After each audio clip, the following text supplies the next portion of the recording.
pause à midi sur Europe 1, Mathieu Noël.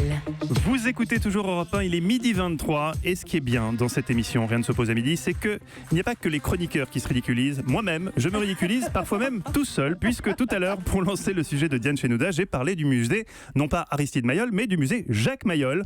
Mais voilà. Donc entendu. plusieurs personnes m'ont écrit pour me signaler effectivement que moi aussi, je pouvais parfois dire d'énormes conneries. Rien ne s'oppose à midi continue et atteint même son acmé artistique, les amis. Le harem du mercredi, Eva Rock, Ève Roger, Diane Chenouda frémit car il arrive. Devant son talent, elles sont comme des jouvencelles à la veille de la nuit de noces, écartelées entre la peur et le désir. Et à raison, car elles le savent, si Guy Carlier est génial, il est aussi exigeant. Je suis prête. Dis-moi ce que tu veux. Quelques doses supplémentaires pour finir le foie gras. Guy Carlier, rebonjour. Alors bonjour, Alessandra Sublet. Hier, j'ai eu des retours, mais dithyrambiques sur votre chronique. Certains parlent même de la chronique de l'année, oubliant un peu vite la mienne sur Boule Coco. J'espère qu'aujourd'hui, vous allez être au moins au même niveau qu'hier, Guy. Eh bien, je vous remercie pour ce lancement qui ne me met absolument pas la pression. D'autant qu'aujourd'hui, je n'ai rien. Rien, pas le moindre début de chronique, pas l'ombre d'une idée, rien. Je préfère être franc avec vous. On peut tout de suite passer à la chronique d'Eva Rock.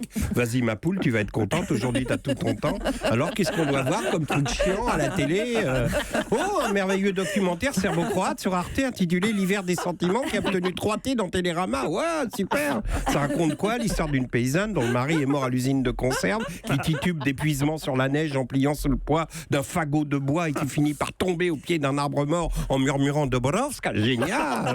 Du nom de la célèbre vodka.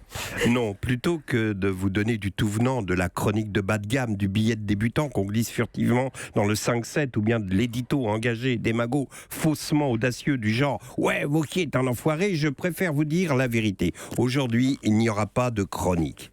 Oh, bien sûr, j'aurais pu aller à la facilité, user de stratagèmes grossiers comme le font certains qui cachent leur manque d'idées en donnant le change lamentablement avec des sons soi-disant rigolos, décalés et graveleux du genre « Si tu te pointes encore, tu peux être sûr que tu repars avec la bite dans un Tupperware. » ça vous fait rire. Non, ça chez moi jamais, monsieur. Ça vous fait rire. À ce propos, laissez-moi vous dire, Mathieu, que je rêvais d'autre chose lorsque vous m'avez contacté cet été pour me proposer de vous accompagner dans cette aventure. Il me souvient que vous parliez d'une exigence artistique.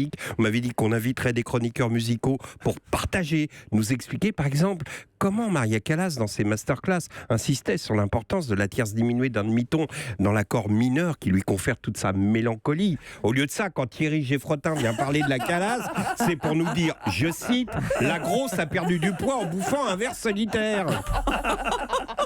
Aujourd'hui, je me doute que si vous avez invité Ève Roger pour parler de la pilule, c'est pas pour évoquer le romantisme de deux adolescents découvrant l'acte amoureux, le trouble d'une adolescente frissonnant devant un corps de garçon avant la première fois, la timidité de ce garçon et puis sa maladresse, qu'elle calme avec tendresse, et puis ce moment merveilleux où leurs deux corps ne sont plus qu'une pluie d'étoiles, les laissant presque encore enfantins, inanimés de plaisir, et ce premier regard d'après échangé. C'est de tout cela dont voulait parler Ève Roger. Mais non, votre venue, Ève, n'était qu'un prétexte pour Mathieu à nous balancer ça. Vous voulez un whisky? Ou juste un doigt.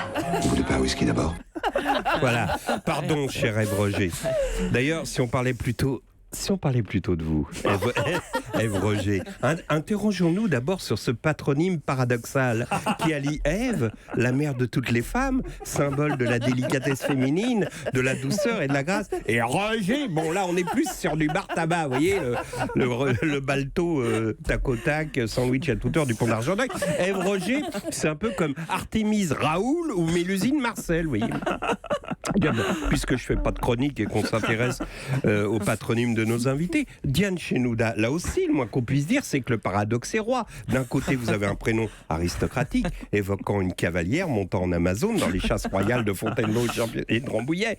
Et de l'autre, Chenouda, un nom gorgé de soleil qui nous emmène au bord de la Méditerranée et évoque irrésistiblement le sandwich grec, salade, tomate, oignon avec une sauce samouraï. Tiens, mets-moi un supplément de frites Mouloud. Bon, voilà, donc pas de chronique aujourd'hui. aujourd'hui, mais je suis sûr que les auditeurs nous en voudront pas, tout bouleversés qu'ils sont par le débat passionnant sur la contraception, car nul n'est prêt d'oublier l'éloge que nous avons rendu au slip chauffant. Si tu pointes encore, tu peux être sûr que tu repars avec la bite dans un Tupperware. Merci beaucoup Guy Carlier pour cette non-chronique qui était quand même très très drôle. Europe